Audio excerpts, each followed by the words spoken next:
말씀은 빌립보서 2장 12절로 16절까지 말씀입니다. 빌립보서 2장 13절부터 보겠습니다. 13절로 16절. 하나님을 경외하는 마음으로 함께 자리에 일어나셔서 한 절씩 교독해서 말씀 받들도록 하겠습니다. 오늘 우리에게 주시는 여호와 하나님의 말씀입니다. 너희 안에서 행하시는 이는 하나님이시니 자기의 기쁘신 뜻을 위하여 너희에게 소원을 두고 행하게 하시나니 이는 너희가 흠이 없고 순전하여 어그러지고 거스르는 세대 가운데서 하나님의 흠 없는 자녀로 세상에서 그들 가운데 빛들로 나타내며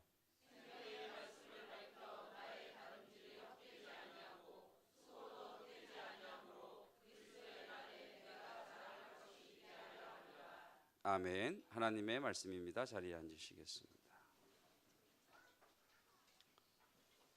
두세 사람이 내 이름으로 모인 곳에 나도 그들 가운데 있느니라 말씀하신 주님께서 오늘 우리 가운데 와 계심을 믿습니다. 지금 여기 와 계시는 주님께서는 포로된 자에게 자유를 주시고 눈먼 자를 보게 하시고 가난한 자에게 복음을 전하셨던 것처럼 우리 인생의 답이 되기 위하여 와 계심을 믿습니다. 꿈이 있습니까? 꿈이 있습니까?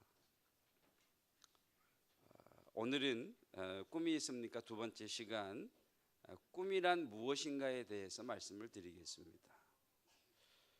사람들이 말하는 꿈과 성경이 말씀하시는 꿈의 의미는 전혀 다르습니다. 말씀을 준비하면서 14년, 5년 전에 우리 청년부 수련회에서 들었던 아프리카의 산양, 스프링벅이라고 하는 산양에 대한 이야기가 계속 떠올랐습니다. 그 이야기는 이렇습니다. 아프리카에서는 스프링벅이라고 하는 사냥이 때로 몰살되는, 그러니까 때로 낭떠러지 아래에서 몰살되거나 또는 호수에서 떼죽음을 당한 것을 종종 목격하곤 한다고 합니다. 그래서 그 이유를 학자들이 연구를 했는데 그 연구의 결과는 이렇습니다. 아프리카라고 하는 지역이 초지가 별로 없잖아요. 그래서 스프링벅이 초지를 발견하면 먼저 뛰어가서 그 풀을 뜯어 먹습니다. 그러면 뒤에 있는 놈이 머리를 쓴대요. 그러니까 뒤따라가면 먹을 게 없으니까 먼저 가서 풀을 뜯어 먹는 놈 앞에 달려가서 이 풀을 뜯어 먹는답니다. 그러면 먼저 뜯어 먹고 있던 놈이 보니까 자기 앞에 뜯어 먹고 있어서 또 앞으로 간답니다. 이게 되풀이 되면서 그냥 뛰기 시작한다는 거예요.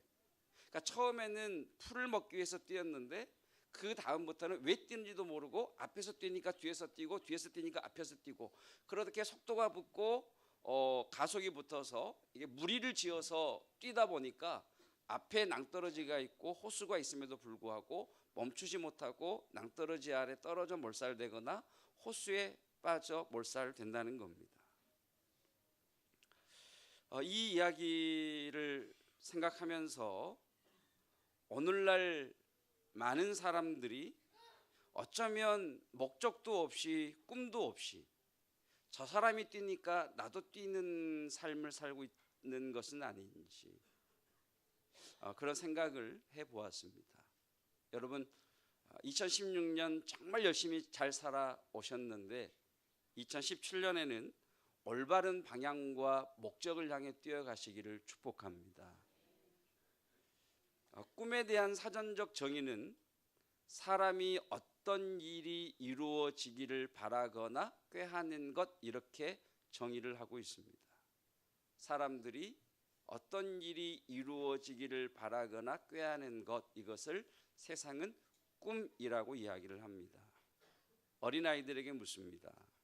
너는 커서 나중에 뭐가 되고 싶니? 청소년들에게 묻죠.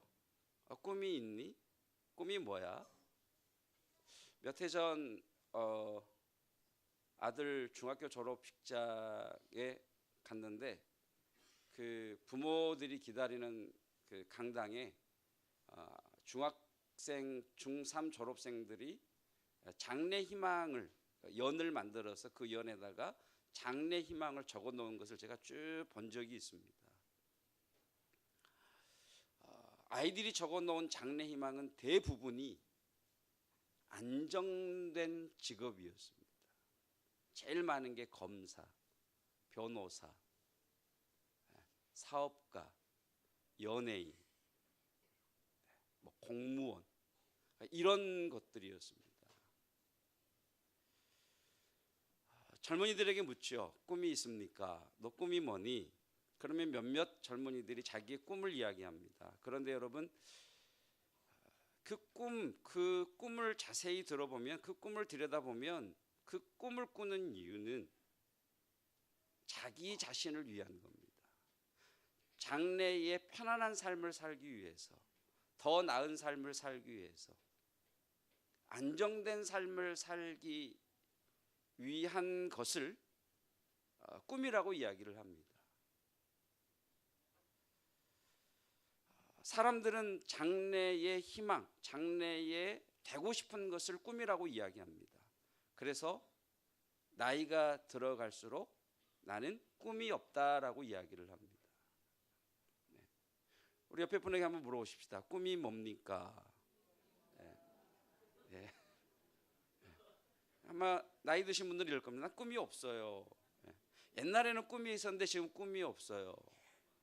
그렇게 이야기하는 이유는 꿈을 장래의 희망으로 생각하기 때문에 그렇습니다. 성경은 이것을 꿈이라고 이야기하지 않습니다. 성경은 이것을 개인의 야망이라고 이야기를 합니다. 첫 번째로 그리스도인의 꿈은 교회 공동체를 통해 주어지고 이루어집니다. 자, 꿈이 무엇인가에 대한 말씀을 드리면서 첫 번째 드리는 말씀. 그리스도인의 꿈은 교회 공동체를 통해 주어지고 교회 공동체를 통해 이루어집니다. 13절 말씀 우리 함께 읽겠습니다. 13절 시작. 너희 안에서 행하시는 이는 하나님이시니 자기의 기쁘신 뜻을 위하여 너희에게 소원을 두고 행하게 하시나니. 13절에 너희 안에서 행하시는 이는 하나님이시다. 자기의 기쁘신 뜻을 위하여 너희에게 소원을 두고, 자, 너희 안에서 너희에게 소원, 꿈을 두고를 대다수의 성도들이 복수로 읽지 않고 단수로 읽습니다. 자, 13절 말씀을 다시 보시면 네 안에, 그러니까 너 안에, 그러니까 너에게 소원을 두고 이렇게 말씀하지 않습니다. 13절은 정확하게 너희 안에서 너희에게라고 이야기하고 있습니다. 즉 13절에서 말씀하시는 너희는 개인적인 나를 이야기하는 것이 아니라 빌립보 교회 성도들, 빌립보 교회 공동체에 대하여 말씀하고 계시는 겁니다. 그러니까 하나님이 이렇게 말씀하시는 것이죠. 빌립보 교회 안에서 행하시는 이는 하나님이시다. 그 하나님께서 자기의 선하신 목적, 자신의 꿈을 위하여 빌립보 교회에게, 빌립보 교회의 성도들에게 소원, 꿈을 두시고 행하게 하시는 하나님이시다라고 이야기합니다. 많은 경우의 성도들이 이 말씀을 공동체에게 주시는 말씀이 아닌 개인에게 주시는 말씀으로 잘못 읽기 때문에 교회가, 성도가 꿈을 잃어버리는 겁니다. 여러분 기억하실 것은 하나님의 복은 어느 한 사람에게만 임하지 않습니다. 오늘날 많은 그리스도인들이 혼자 영적인 것을 추구합니다. 성도와의 관계, 성도와의 교제는 중요하게 여기지 않고 주님 앞에 혼자 나와서 예배하고 돌아가고 혼자 기도하고 혼자 성경 읽고, 여러분 이런 분들은 하나님을 깊이 체험할 수 없습니다. 구약을 보십시오. 하나님은 이스라엘이라고 하는 민족 공동체 안에서 거하시고 행하시는 하나님이십니다. 신약을 보세요. 예수 그리스도는 교회라는 공동체를 통해서 일하시고 행하시는 하나님이십니다. 자, 13절을 다시 보십시다. 너희 안에서 행하시는 이는 하나님이시니 자기의 기쁘신 뜻, 이것을 이제 좀 언어적으로 설명을 하면 선하신 목적, 자신의 선하신 목적을 위하여 너희에게 소원을 두고 행하게 하시나니. 자, 이것을 이렇게 읽어보십시다. 그러니까 너희 안에, 그러니까 교회 공동체 안에 행하시는 이는 하나님이시고, 그 공동체 안에 하나님의 선하신 목적, 꿈, 소원을 두고 행하게 하시는 분이 하나님이시다라고 말씀합니다. 여러분, 하나님은요, 하나님의 선하신 목적을 위해서 교회 안에서 꿈을 일으키십니다. 하나님은 교회 공동체에 속한 여러분들을 통해 하나님의 꿈, 하나님의 소원, 하나님의 목적을 이루어 가십니다. 그러니까 우리가 공예배에 나와야 되는 이유, 우리가 구역에 속해서 성도들과 교제를 나누고 관계를 가져야 되는 이유가 여기에 있습니다. 하나님은 교회라는 공동체, 구역이라는 공동체 안에 당신의 꿈을 두시고 그 공동체 안에서 역사하시고 일하시는 하나님이시기 때문에 그렇습니다.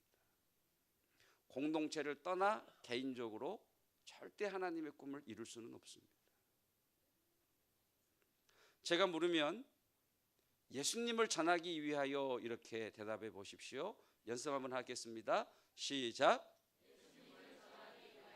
왜 내 사업이 잘 되기를 원하십니까? 왜 직장에 다니십니까? 자신 없는 소리로 줄어들지 마시고, 왜 공부를 해야 됩니까? 왜 건강해야 됩니까? 왜 우리 자녀들이 잘 되기를 원하십니까?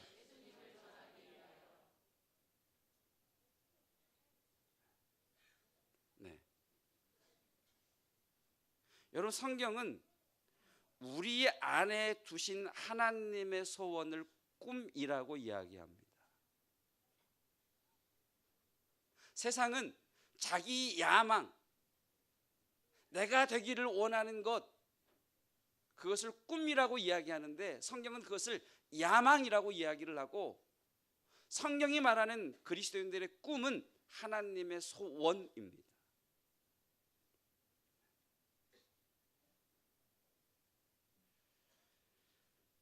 자, 두 번째, 그리스도인은 이 땅의 현실을 이해할 때만 꿈꿀 수 있습니다. 잘 들으셔야 되는데, 그리스도인은 이 땅의 현실을 깨달을 때에만 꿈꿀 수 있습니다. 그리스도인의 꿈은 이 땅의 현실에 기초한 꿈입니다. 말이 좀 어렵죠? 자, 여러분, 이 땅의 현실은 어떻습니까?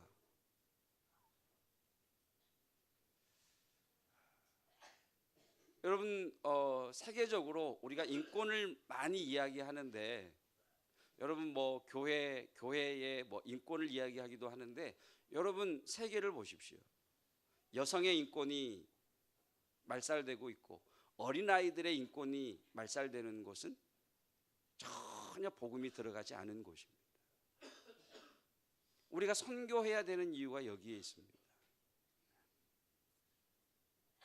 네, 기침으로 아멘해 주셔서 감사를 드려요. 독감이 빨리 끝나야지. 네. 그리고 이렇게 기침 나오시는 분들은 예배 시간이지만 이렇게 마스크를 하셔도 괜찮을 것 같습니다. 네. 워낙 감염이 또 이렇게 많이 되니까, 네. 또 입을 막고 이렇게 하시고, 네. 이렇게 하시고 해야 또 예의니까, 그렇죠? 공동체 안에서 답을 보여주셔야 이렇게 하시고. 네. 네. 여러분 우리 국내 상황만 한번 봅시다. 우리의 국내 상황, 이 땅의 현실 국내 상황. 여러분 하나님을 믿으려고 하는 사람들이 점점 없어지고 있습니다. 통계청에서 개신교의 인구가 늘었다고 하는데 정확하게 이야기하면 이단이 늘어난 겁니다. 사람들이 교회다운 교회가 없다고 합니다. 교회는 많은데 나갈 만한 교회가 없다고 합니다. 젊은이들, 청소년들의 복음화율이 5% 미만입니다. 여러분 이 사회를 보십시오. 우리나라는요, 이번에 제가 다시 한번 뼈저리게 느낀 것이 있는데, 우리나라는 기득권이 없고 백 없으면 살 수 없는 나라입니다. 세계 어떤 나라들보다 기득권 없고 백 없으면 을로 살아야 되는, 병으로 살아야 되는 나라입니다. 통일에 대한 관심이 없습니다. 젊은이들은 통일을 이야기하면 내가 분담해야 되는 재정적 분담이 늘기 때문에 통일을 이야기하지 않습니다.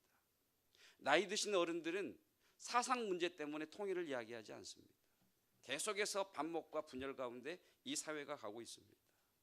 문화, 여러분 문화는요 공기와 밥과 같습니다. 음식과 같습니다. 물과 같아요. 물을 먹어야 공기를 마셔야, 좋은 공기를 마셔야 되는 것처럼 문화는 좋은 문화를 받아들여야 그 사람이 건강합니다. 근데 우리나라의 문화를 보십시오. 편안하게 즐길 수 있는 문화가 없지 않습니까? 뭐 더 많이 문화, 사회적인 이 지역의 많은 문제를 이야기할 수 있겠지만, 여러분 알고 있는 것처럼 우리나라의 현실이 이렇습니다. 자, 잘 들으십시오. 굉장히 중요합니다. 이 땅의 현실이 이와 같습니다. 그런데 하나님은 이것을 보고 가만 계시지 않습니다. 이것을 이해하셔야 됩니다. 흑암과 혼돈과 공허함이 있습니다. 그것을 보시는 하나님이 가만히 계시지 않습니다. 꿈을 이해하는 데 있어서 이건 굉장히 중요합니다. 여러분, 삶의 문제에 눌려있는 여러분의 현실이 있습니다. 이것이 현실입니다. 지금 내 삶의 이 문제가 내 현실입니다. 그런데 기억하십시오. 하나님은 여러분의 그 현실을 가만히만 보고 계시는 하나님이 아니십니다. 이걸 이해하셔야 꿈이라는 것을 이해할 수 있습니다. 다시 말씀드립니다. 우리의 현실은 암담합니다. 그리스도인은 이 땅의 현실을 깨달은 그리스도인만이 꿈꿀 수 있습니다. 이 땅의 현실은 암울합니다. 이 땅의 현실은 빽이 없고 기득권이 없으면 살 수 없습니다. 내 현실은 암담합니다. 그러나 하나님은 이 현실을 가만 보고 계시지 않습니다. 여기에 그리스도인이 꿈꾸기 시작하는 겁니다. 여러분, 지금 이 땅의 현실을 바라보시면서, 지금 나의 현실을 바라보면서 하나님의 선하신 목적이 우리 교회를 통해 이 땅의 현실을 바꿔나가기를 원하는 교회에, 그 성도에게 하나님은 하나님의 소원을 부어 주십니다. 이것이 그리스도인의 꿈입니다. 그래서 정확하게 나의 현실과 이 땅의 현실을 이해한 성도만이, 깨달은 성도만이, 하나님 내 현실과 이 땅의 현실은 내 힘으로, 우리의 힘으로 바꿀 수 없습니다. 하나님이 이곳에 오셔서, 하나님이 역사하셔서, 하나님이 일하셔서 이 현실을 바꿔 주셔야 됩니다. 이 현실을 우리 교회가 바꾸기를 원합니다. 내가 바꾸기를 원합니다. 그래서 내가 사업하겠습니다. 내가 직장에 다니겠습니다. 내가 공부하겠습니다. 내가 우리 자녀 잘 키우겠습니다. 그 성도에게 꿈을 주시는 겁니다. 하나님의 꿈은 그렇게 역사하는 것입니다.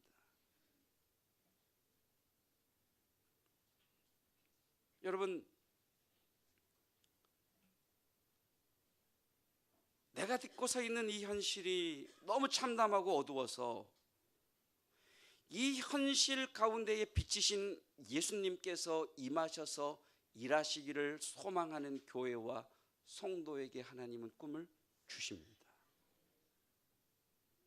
그리고 그 꿈을 꾸는 교회와 성도에게 상황을 변화시켜 주시고 사람들을 보내주시고 재정을 공급해 주십니다.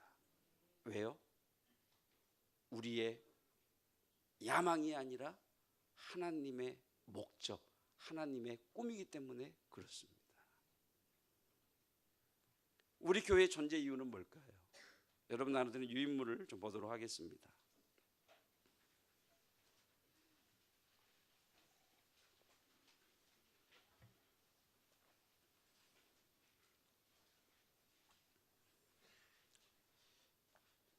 오늘 유치부부터 전 세대가 같이 예배를 드려서 기도를 많이 했습니다. 하나님의 비전을 나누는 첫 주일, 우리 아이들이 영적으로 깨닫게 해주십시오라고 기도 많이 했는데, 말씀을 듣는지 다른 것을 하고 있는지 모르겠지만 조용히 예배 드려주어서 우리 아이들에게 감사를 드립니다. 자, 2017년 교회 폐허, 예수님을 전하는 교회, 예수님을 전하는 구역, 예수님을 전하는 성도. 성경 말씀 함께 읽겠습니다. 너희는 가서 모든 민족을 제자로 삼아 내가 너희에게 분부한 모든 것을 가르쳐 지키게 하라. 이 세상에 예수님의 사랑과 도움이 필요하지 않은 사람은 단 한 사람도 없습니다. 이것이 교회의 존재 이유입니다. 전도는 예수님의 사랑과 도움이 필요한 사람들을 위해서입니다. 예수님의 제자는 자신이 예수님을 믿는 사람이라는 것을 주변의 사람들에게 알리는 사람입니다. 여러분, 예수님의 제자는 제자 훈련 마친 사람이 제자가 아닙니다. 성경 공부 끝낸 사람이 제자가 아닙니다. 예수님의 제자란 내가 예수 믿습니다 라고 여러분 주변에 있는 사람들에게 알리는 사람이 제자입니다. 우리 주변에는 그 사람 때문에 교회 안 다니는 사람이 많습니다. 그러므로 예수님의 제자는 주변의 사람들에게 삶으로, 우리의 언어, 삶의 태도, 성품, 우리의 외모라고 하는 것은 행동까지를 이야기합니다. 자신이 예수님을 믿는 사람이라는 것을 보여주는 사람을 예수님의 제자라고 이야기합니다. 예수님의 제자는 나는 왕림교회를 다니는 사람입니다. 내가 당신을 위해 기도해 주고 싶습니다. 내가 기도해 줄 제목이 있습니까? 하고 기도 제목을 받아오는 것이 제자의 시작입니다. 여러분, 예수님의 제자란 내가 예수님의 제자인 것을 이야기하고, 내가 왕림교회의 집사라는 것을 이야기하고, 그래서 내가 당신을 위해서 기도해 주겠습니다라고 말하는 것부터 제자의 삶이 시작이 됩니다. 은혜가 많아서 새신자가 많은 것이 아니고 새신자가 많아서 은혜를 주시는 것입니다. 새신자에게 집중을 하면 하나님께서 새신자의 배낭에다가 은혜꾸러미를 보내주십니다. 우리가 교회에 나오는 이유는 내 마음의 평안을 위해서가 아닙니다. 우리가 교회에 나오는 이유는 복음을 전하기 위해서입니다. 주님께서 우리에게 전도하라고 하시는 이유는 전도할 때 우리의 삶이 바뀌기 때문입니다. 전도하는 사람에게 주님의 마음을 주십니다. 주님의 축복이 그 사람을 통해 흘러 들어가기 때문입니다. 동시에 하늘의 상급과 면류관이 내게 주어집니다. 여러분, 내가 전도를 하려고 합니다. 내 언어를 바꾸지 않고 어떻게 전도할 수 있겠습니까? 내 삶의 태도를 바꾸지 않고 어떻게 전도할 수 있겠습니까? 내 성품을 바꾸지 않고 어떻게 전도할 수 있겠습니까? 그래서 전도는 나를 바꿔가시는 하나님의 은혜입니다. 전도는 내가 하는 것이 아닙니다. 전도는 하나님이 하십니다. 전도는 내가 하는 것이 아니라 창세전에 택하신 구원받을 자를 붙여주시는 것입니다. 전도는 옳은 일입니다. 옳은 일은 옳게 해야 합니다. 그리고 계속해서 해야 합니다. 실천상 1번, 예수님을 아는 일에 힘을 써야 합니다. 예수님을 전하려면 예수님을 알아야 합니다. 예수님을 알려면 성경을 읽고 묵상해야 합니다. 예수님을 인격적으로 만나야 합니다. 말씀 훈련, 매일 성경 읽기와 내게 주신 하나님의 말씀 기록하기, 매일 주시는 말씀과 은혜, 기도 제목을 구역 공동체와 나누기, 예배 참석, 기도 생활. 예수님을 전하는 교회가 되기 위해서는 예수님을 닮아가야 합니다. 예수님을 전하려면 예수님을 전하는 내가 예수님을 닮아야 합니다. 예수님의 제자로서 언어와 성품이 예수님을 닮아가야 합니다. 예수님의 제자는 삶의 자리에서 예수님을 드러내는 성도입니다. 예수님의 제자는 언어 생활에 있어서 공감, 소통, 격려, 축복의 언어를 사용합니다. 다른 지체를 세우고 섬기는 위치에 있습니다. 3. 예수님처럼 사람들에게 다가가야 합니다. 예수님을 전하려면 사람들을 만나야 합니다. 예수님을 모르는 사람들에게 다가가야 합니다. 예수님을 믿다가 믿음을 떠난 분들을 찾아가야 합니다. 우리가 예수님을 전해야 할 전도 대상자를 오이코스라고 부르겠습니다. 오이코스 명단을 기록한 노트가 있어야 합니다. 매주 오이코스의 기도 제목을 받아야 합니다. 받아온 오이코스의 기도 제목을 가지고 개인 및 구역에서 기도합니다. 오이코스를 지속적으로 만나야 합니다. 오이코스의 언어적 의미는 집, 가족입니다. 교회에서 사용하게 될 오이코스라는 의미는 우리가 질적인 시간을 바치는 사람들입니다. 그 분이 중요하기 때문에 나의 중요한 시간을 그분에게 드리는 것, 이것을 질적인 시간이라고 이야기합니다. 예수님처럼 제자를 세워야 합니다. 예수님을 전한다는 것은 예수님을 믿은 성도를 예수님의 제자로 양육한다는 말입니다. 항존 직분자들에게 축복합니다. 여러분 평생에 양육하는 여러분의 훈련을 받는 분이 한 분 이상 있기를 축복합니다. 양육을 위해서는 내가 먼저 훈련을 받아야 합니다. 말씀을 배워야 합니다. 그리고 기도의 삶을 살아야 합니다. 예수님의 제자로 양육하는 교회는 구역 안에서 리더를 세웁니다. 구역 공동체를 살펴야 합니다. 리더로 세워질 만한 지체를 양육하고 리더와 고난을 이양해야 합니다. 구역 리더는 다음 리더와의 만남을 통해 하나님을 만나고 은혜와 삶을 나눈다는 의미에서 만나고 나눈다는 만나입니다를 해야 합니다. 우리가 준비되지 않고 우리가 하지 않으면 하나님의 전능하심이 제한됩니다. 하나님은 전능하십니다. 그러나 내가 하려고 하지 않으면 하나님의 전능하심이 나타나지 않습니다. 이것이 우리 교회에게 주신 하나님의 선하신 목적입니다. 저는 이 선하신 목적을 위해서 두 가지를 기도하기 시작했습니다. 하나는 하나님의 꿈을 꾸는 사람, 그 꿈을 같이 이룰 수 있는 사람을 붙여 주십시오. 여러분에게 초청합니다. 도전합니다. 하나님이 주신, 우리 교회에 주신 꿈을 저와 같이 꾸고 같이 뛰어가실 분들이 되어 주십시오. 다른 하나는 재정을 공급하여 주십시오라고 기도하고 있습니다. 만물을 충만케 하시는 이의 충만히 교회를 통해 하나님께서 여러분에게 재정적인 물질의 공급을 부어주시기를 축복합니다. 그것이 교회의 꿈에 흘러 들어가기를 축복합니다. 지금 우리가 하나님이 주신 꿈을 꾸기 시작한다면 하나님은 그 꿈을 이루도록 너희 가운데서 행하시는 이는 하나님이시니 하나님의 선하신 목적, 선하신 꿈을 위하여 너희에게 소원을 두고 행하시는 그 하나님이 그 꿈을 꾸기 시작할 때 사람을 보내주시고 상황을 바꿔주시고 재정을 여러분들에게 공급해 주실 것입니다. 우리에게 꿈을 꾸게 하시고 그 꿈을 이루게 하시고 행하시는 분은 하나님이십니다. 스프링복처럼 살고 계시지 않습니까? 나보다 더 나은 사람보다 더 나은 삶을 살기 위해, 나보다 앞서 뛰어간 사람보다 더 빨리 뛰어가기 위해 이른 새벽부터 늦은 저녁까지 열심히 뛰고 계시지 않습니까? 그 목적이 어디입니까? 왜 뛰십니까? 여러분 가정의 행복을 위해서 필요하죠. 여러분의 삶에 안정된 삶을 위해서 필요하지요. 그러나 여러분 그것은 자기의 야망일 뿐 하나님의 꿈은 아닙니다. 말씀을 이제 정리하겠습니다. 한 젊은 청년이 소형차를 사고 너무 마음이 기뻤습니다.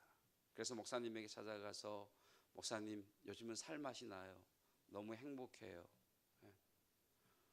비록 소형차지만 내가 산 이 소형차를 타고 일을 보러 다니고 오가는데 그 청년의 말이 딱 3개월 행복하더랍니다. 여러분 운전해 보시면 아시겠지만 큰 차들이 얼마나 위협적으로 운전합니까?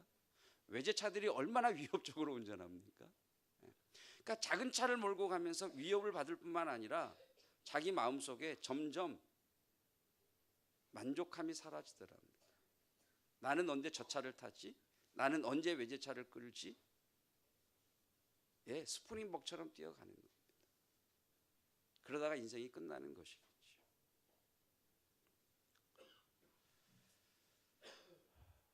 하나님의 꿈은 이 땅의 현실을 바라보면서 하나님, 이곳에 주님이 오셔야 되겠습니다. 그렇게 주님을 소원하는 자에게 그 공동체 하나님은 꿈을 주시고 그 꿈을 이루시는 하나님이심을 믿습니다. 말씀을 마무리하겠습니다. 예수님을 전하기 위하여라고 다시 한번, 복음을 위하여라고 다시 한번 고백해 보십시다. 왜 내 사업이 잘 되기를 원하십니까? 복음을 위하여. 복음을 위하여로. 왜 내 사업이 잘 되기를 원하십니까? 네, 여러분 정직하십시오. 여러분 왜 직장에 다니십니까? 왜 진급하기를 원하십니까? 왜 공부를 해야 합니까? 네, 자신감 있게 믿음으로 선포하십시오. 왜 건강해야 합니까? 왜 우리 자녀들이 잘 되기를 원하십니까? 예, 우리 어르신들 왜 건강하게 오래 사셔야 됩니까? 예, 그게 그리스도의 꿈입니다. 여러분 하나님이 공동체, 교회 공동체에게 주신 꿈을 위해 살기로 오늘 결단하십시오. 정직하게, 정말 정직하게 왜 내 사업이 잘 되기를 원하느냐라고 주님 물어보시면 정직하게 주님, 내 사업이 잘 되기를 원하는 이유는 내가 남들에게 인정받고 보란듯이 살고 싶어서이지만 지금부터는 복음을 위하여 내 사업이 잘 되기를 원합니다. 도와주십시오라고 정직하게 고백하십시오. 하나님이 그 안에서 소원을 두시고 이루어 가실 것입니다.